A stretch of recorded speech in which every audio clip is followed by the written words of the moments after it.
ఓం నమ శివాయ. ఓం నమో నారాయణాయ. ఓం శ్రీ నరదృష్టి నివారణ కాల భైరవాయ నమో నమః. ఓం ఆదిత్యాయ నమః. ఓం సూర్య అరిష్టేతు సంప్రాప్తే సూర్యపూజాంచ కారయేత్. సూర్యధ్యానం ప్రవక్ష్యామి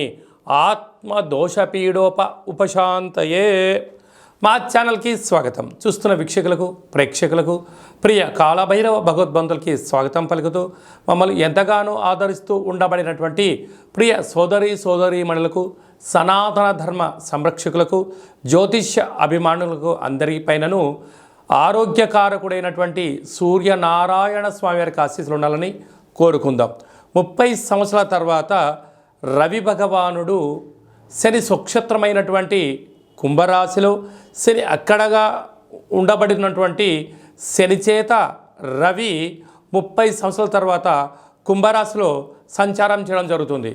ఆరోగ్యకారకుడు సూర్యుడు, అనారోగ్యకారకుడు సూర్యభగవానుడు కలిపి ఏకరాశిలో సంచారం చేసినప్పుడు ఎవరికి ఎలాంటి ఆరోగ్య పరిస్థితులు లేకుండా సంపూర్ణ ఆరోగ్యాలు ప్రసాదించాలని కోరుకుందాం. 14/2/2024 నుండి 14/3/2024 వరకు రవి భగవానుడు కుంభరాశిలో సంచారం చేయడం జరుగుతుంది. కనుక అందరిపైన సూర్యుడి యొక్క ఆశీస్సులు ఉండాలని కోరుకుందాం. మీనరాశి వారికి రవి భగవానుడు వ్యయంలో కుంభరాశిలో రవిచేత శని భగవానుడు 30 సంవత్సరాల తర్వాత కలిపి సంచారం అవుతుంది. కనుక ఒకవైపు వీరికి వేలనాటి శని జరుగుతూ ఉండినను వ్యయంలో రవిశనుల కలయిక ఉండడం వలన అనవసరమైన ఖర్చులు, ప్రమాదాలు, విందులు, వినోదాలు, అనేకమైన ఖర్చులు పంచి ఉన్నాయి. తస్మాత్ జాగ్రత్త. మీ జన్మ నక్షత్రం రోజున పూర్ణిమ, అష్టమి, అమావాస్య రోజున దూరావాయు జల ప్రయాణాలు పెట్టుకోకపోవడం ఉత్తమోత్తమం.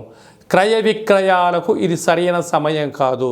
కనుక మీ ఫోన్లు కానీ, ల్యాప్టాప్లు కానీ, మెయిల్స్, మెసేజ్లు, బ్యాంకు లావాదేవీలను ఎంతో జాగ్రత్తగా చూసుకోగలగాలి. లేకపోతే అనేక రకాలైన సమస్యలు పొంచి ఉన్నాయి. తస్మాత్ జాగ్రత్త.